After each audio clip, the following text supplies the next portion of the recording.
Hi, this is Michelle. In this section, we will think about more topics on functions and their graphs. First, we will talk about increasing, decreasing, and constant interval, and relative maximum and relative minimum, even and odd functions, piecewise functions, and difference quotient.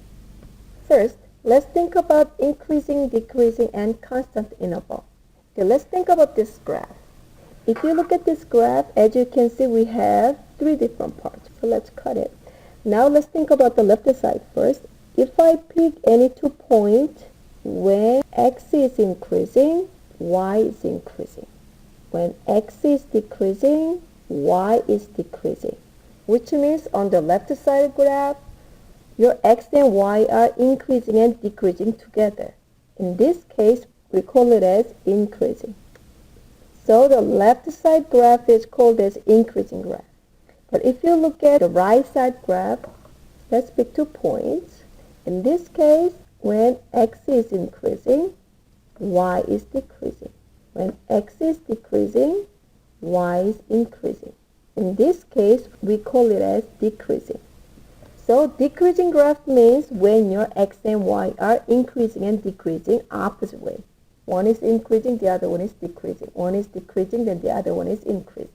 So for the increasing graph, you can have just straight increasing or curved upward or curved downward. These are all increasing graphs. For the decreasing graph, just straight down or curved upward or curved downward. So left to right, if the graph is going up, then this is increasing graph. So when your graph is going down left to right, then this is decreasing graph. And in the middle, there is no change in y. Whenever you have horizontal graph, then we call it as constant. So in general, if you are given any graph, that graph should have at least one of these or combination of those three. And now if you think about increasing, decreasing, and constant interval, remember interval means x value. So when you want to find out increasing, decreasing, and or constant interval, first cut your graph.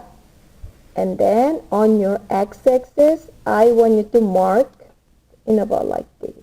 Then your increasing interval, let's say, let me pick some numbers like 2, and this is 6. Then in this case, your increasing interval is negative infinity to 2. Constant interval is 2 to 6. And decreasing interval is 6 to positive infinity. Just like this graph, when your given graph is continuous, which is connected everywhere, when you're writing these boundary numbers, some textbooks are using open, which is parenthesis. Some textbooks are using closed, which is bracket.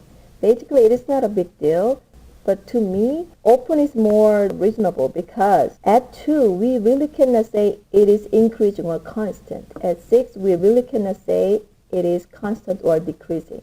So I'm using open. And also one more thing, remember interval means x value because some student knows what it is, but sometimes they are writing the y values. That's why whenever you cut your graphs, I want you to mark the intervals on your x-axis and then think about increasing, decreasing, and constant. Example 1, we want to find increasing, decreasing, or constant. And if you look at this one, we can cut this graph into 3 parts. First one is at -1, second one is at 1, and then the rest. So now I want to mark my intervals on my x-axis like this. And then the first graph, is this increasing or decreasing? Because it is going down like this, so this is decreasing. The middle graph, because left to right, it is going up, so this is increasing. And the last graph on the right, because left to right, it is going down, so this is decreasing graph. So number 1, increasing interval is in the middle, which is -1 to 1. Second one, decreasing interval. We have 2 of them. The left side one, we have negative infinity to -1 open. And because we have 2 of them, we will put the union in the middle. The right side one, 1 to positive infinity. In this case, remember, it looks like 3, but we have what? We have arrow at the end, just like same as here, right? Whenever you have arrow, you cannot have the number. You should put negative or positive infinity. So we have two decreasing intervals. And then lastly, constant interval. As you can see, there's no horizontal part, so there's no constant interval. Second case, again, we have three different parts. We can cut this graph here, and we can cut this graph here. So I want to mark here, here, and here. And the first graph on the left, because left to right, it is going up, so this is increasing. In the middle one, because it is horizontal, so this is constant.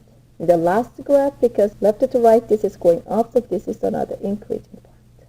So first, increasing interval. As you can see, we have two of them, but here you have to be careful because the first one on your right side, we have an arrow, so this end will be positive infinity.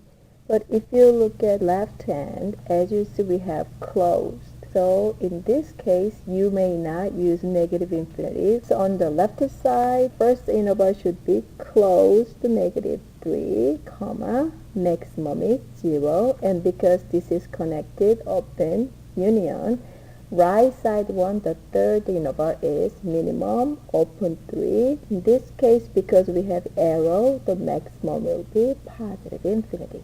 Second, decreasing interval. As you can see, there is no decreasing interval, so this is none.